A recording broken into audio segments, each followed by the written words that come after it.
हाय दोस्तों, आज पढ़ेंगे मानव नेत्र तथा रंग बिरंगा संसार। इसमें पहला क्वेश्चन क्या बोला जा रहा है, कमरे का कौन सा भाग आँखों के रेटिना की तरह कार्य करता है। तो कौन सा भाग आँखों के रेटिना की तरह कार्य करता है, तो हम लोग का सही आंसर क्या हो जाएगा, ऑप्शन नंबर सी हो जाएगा, फिल्म। दूसरा क्वेश्चन क्या बोल रहा है, एक स्वस्थ मानव नेत्र के लिए निकट बिंदु तथा दूर बिंदु क्रमशः होते हैं। तो क्रमशः होते हैं तो क्या होते हैं, 25 सेंटीमीटर एवं अनंत होते हैं, ऑप्शन नंबर सी हो जाएगा। अगला क्वेश्चन नंबर 3 में क्या बोला जा रहा है, नेत्र की समंजन क्षमता कम हो जाने से उत्पन्न होता है। कम हो जाने से क्या उत्पन्न होता है, तो हम लोग का सही आंसर क्या हो जाएगा, ऑप्शन नंबर बी हो जाएगा, जरा दृष्टि दोष। क्वेश्चन नंबर 4 में क्या बोला जा रहा है, इंद्रधनुष रंगीन क्यों होते हैं। क्यों होते हैं, जलकण द्वारा श्वेत प्रकाश कण वर्ण विक्षेपण के कारण से क्या होता है, इंद्रधनुष रंगीन होता है। अगला क्वेश्चन नंबर 5 में क्या बोला जा रहा है, नेत्र में प्रवेश करने वाली प्रकाश किरणों का अधिकांश अपवर्तन होता है। तो अधिकांश अपवर्तन होता है, तो हम लोग का सही आंसर क्या हो जाएगा, ऑप्शन नंबर सी हो जाएगा, दृष्टि पटल के बाहरी पृष्ठ पर। अगला क्वेश्चन नंबर 6 में क्या बोला जा रहा है, प्रकाश संश्लेषण के लिए दृश्य प्रकाश स्पेक्ट्रम का सबसे प्रभावी रंग है। तो सबसे प्रभावी रंग कौन सा है, तो लाल, ऑप्शन नंबर ए हो जाएगा। अगला क्वेश्चन नंबर 7 में क्या बोल रहा है, कुछ बादलों का रंग उजला क्यों होता है। कुछ बादलों का रंग उजला क्यों होता है, तो क्यों होता है, तो प्रकाश के प्रकीर्णन के कारण से। अगला क्वेश्चन नंबर 8 में क्या बोला जा रहा है, सामान्य नेत्र के लिए दूरी बिंदु है। तो सामान्य नेत्र के लिए दूरी बिंदु कितना हो जाएगा, ऑप्शन नंबर डी हो जाएगा, अनंत। अगला क्वेश्चन नंबर 9 में क्या बोला जा रहा है, अभिनेत्र लेंस की फोकस दूरी में परिवर्तन किया जाता है। तो परिवर्तन किया जाता है, तो इसका सही आंसर क्या हो जाएगा, ऑप्शन नंबर सी हो जाएगा, पश्चमाभि द्वारा। अगला क्वेश्चन नंबर 10 में क्या बोला जा रहा है, स्पेक्ट्रम में किस रंग की किरण का झुकाव अधिक होता है। तो किस रंग का झुकाव अधिक होता है, तो हम लोग का सही आंसर क्या हो जाएगा, ऑप्शन नंबर डी हो जाएगा, बैंगनी रंग का। स्पेक्ट्रम प्राप्त करने के लिए किसका उपयोग किया जाता है। स्पेक्ट्रम प्राप्त करने के लिए किसका उपयोग किया जाता है, तो प्रिज्म का।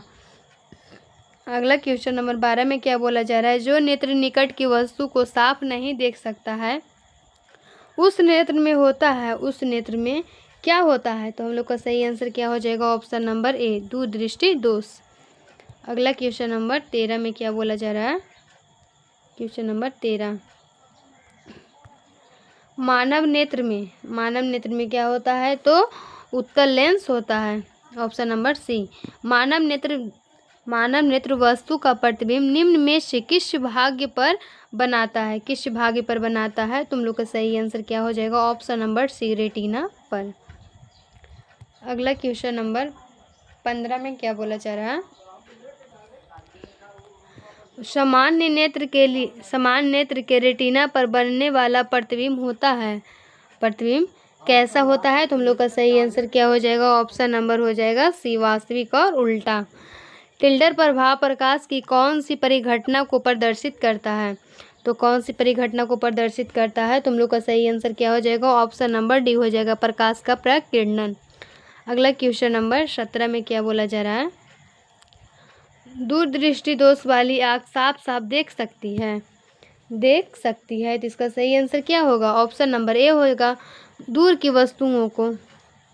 निकट दृष्टि दोष वाला व्यक्ति देख सकता है, निकट दृष्टि वाला वस्तु देख सकता है, तो वो क्या देखेगा, निकट की वस्तु को देखेगा, तो निकट की वस्तु को अच्छी तरह से देखेगा। अगला क्वेश्चन नंबर 19 में क्या बोला जा रहा है, नेत्र द्वारा किसी वस्तु का कैसा प्रतिबिंब बनता है, तो इसका सही आंसर क्या हो जाएगा, ऑप्शन नंबर डी, वास्तविक, उल्टा तथा छोटा। आँख व्यवहार करती है, तो इसका व्यवहार कैसा होता है, तो उत्तल लेंस की तरह। सामान्य आँख के लिए स्पष्ट दर्शन की न्यूनतम दूरी होती है, तो न्यूनतम दूरी कितना होता है, तो इसका सही आंसर हो जाएगा, ऑप्शन नंबर डी, 25 सेंटीमीटर।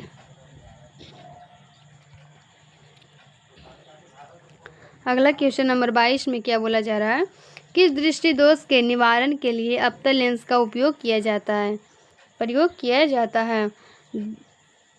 तो इसका सही आंसर क्या हो जाएगा? ऑप्शन नंबर हो जाएगा बी, निकट दृष्टि दोष। तरंगदैर्घ्य को समानता व्यक्त किया जाता है, तो किसमें व्यक्त किया जाता है तरंगदैर्घ्य को? तो हम लोग का सही आंसर हो जाएगा ऑप्शन नंबर ए हो जाएगा, मीटर में।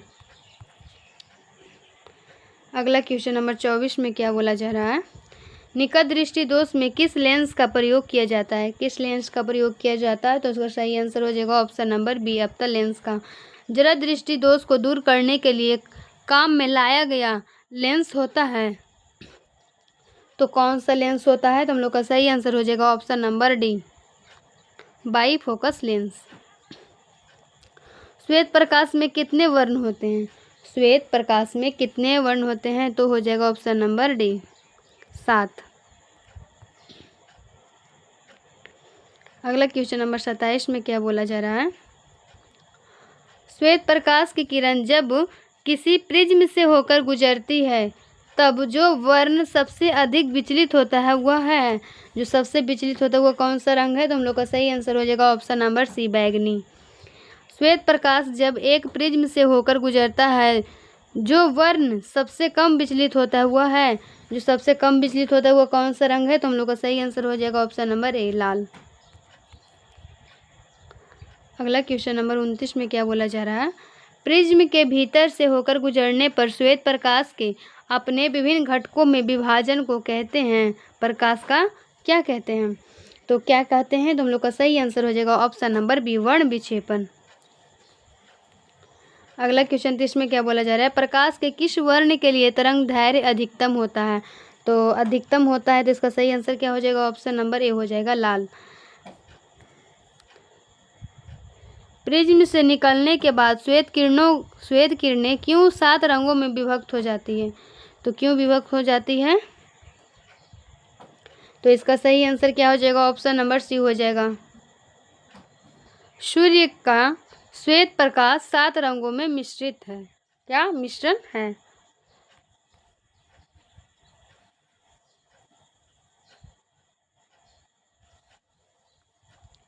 अगला क्वेश्चन नंबर 32 में क्या बोला जा रहा है? कांच के प्रिज्म से गुजरने वाले विभिन्न वर्ण की किरणों का विचलन भिन्न भिन्न होता है, तो विभिन्न रंगों का प्रकाश कांच में विभिन्न चाल में चलता है। ऑप्शन नंबर सी हो जाएगा। प्रिज्म से गुजरने पर सूर्य के प्रकाश की किरणें विभिन्न वर्णों में बट जाती है, क्यों बट जाती है? क्योंकि विभिन्न रंगों की किरणों का विचलन भिन्न भिन्न होता है। ऑप्शन नंबर डी हो जाएगा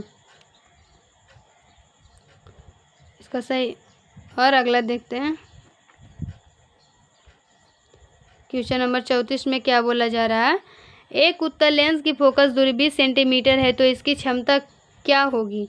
इसकी क्षमता क्या होगी? तो हम लोग का सही आंसर क्या हो जाएगा? ऑप्शन नंबर हो जाएगा डी, इनमें से कोई नहीं।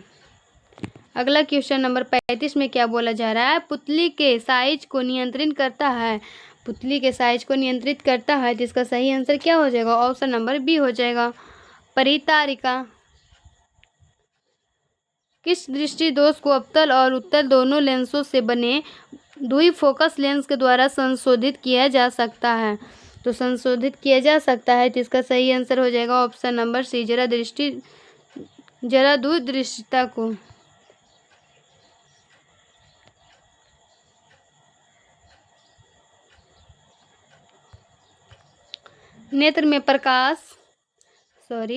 नेत्र में प्रवेश करने वाली प्रकाश किरणों का अधिकांश अपवर्तन होता है, तो इसका सही आंसर क्या हो जाएगा? ऑप्शन नंबर सी हो जाएगा, कॉर्निया के बाहरी पृष्ठ पर। जब इस सूर्य का प्रकाश वायुमंडल से गुजरता है तो वायु के सूक्ष्म कण किस रंग के प्रकाश को अधिक प्रबलता प्रकीर्णन करते हैं? तो किस रंग का अधिक प्रबलता किरणन करते हैं? तो इसका सही आंसर क्या हो जाएगा? ऑप्शन नंबर डी हो जाएगा, नीला। मानव नेत्र कार्य करता है, तो इसका सही आंसर क्या हो जाएगा? कैमरे की भांति, option number B. Question number 40 में क्या बोला जा रहा है? प्रकाश एक पतली झिल्ली से होकर नेत्र में प्रवेश करता है, इस झिल्ली को क्या कहते हैं? इसका सही आंसर हो जाएगा ऑप्शन नंबर सी, कॉर्निया और स्वच्छ मंडल, ए और बी दोनों। किसी अंतरिक्ष यात्री को आकाश कैसा प्रतीत होता है? तो कैसा प्रतीत होता है, तो हम लोग का सही आंसर हो जाएगा ऑप्शन नंबर बी, काला। अगला क्वेश्चन नंबर 45 में क्या बोला जा रहा है? प्रकाश का चाल न्यूनतम होता है। प्रकाश का चाल न्यूनतम होता है तो किस में होता है? तो कांच में। अगला क्वेश्चन नंबर 43 में क्या बोला जा रहा है? कॉर्निया के पीछे एक संरचना होती है, उसे कहते हैं, तो उसे क्या कहते हैं? तो हम लोग का सही आंसर हो जाएगा ऑप्शन नंबर ए, परितारिका। परितारिका नियंत्रण करती है तो किसे नियंत्रित करती है? तो इसका सही आंसर हो जाएगा ऑप्शन नंबर डी, पुतली के साइज को। नेत्र में प्रवेश करने वाली प्रकाश की मात्रा नियंत्रित करती है तो किसे नियंत्रित करती है? तो इसका सही आंसर क्या हो जाएगा? ऑप्शन नंबर ए हो जाएगा, पुतली को। अगला क्वेश्चन नंबर 46 में क्या बोला जा रहा है? बृहद संख्या में प्रकाश सुग्राही कोशिकाएं कहाँ होती है? सुग्राही कोशिकाएं कहाँ होती है? तो इसका सही आंसर हो जाएगा ऑप्शन नंबर ए, रेटिना में। विद्युत सिग्नल में कौन उत्पन्न करता है? कौन उत्पन्न करता है? तो इसका सही आंसर क्या हो जाएगा? ऑप्शन नंबर बी हो जाएगा, प्रकाश सुग्राही। सिग्नलों की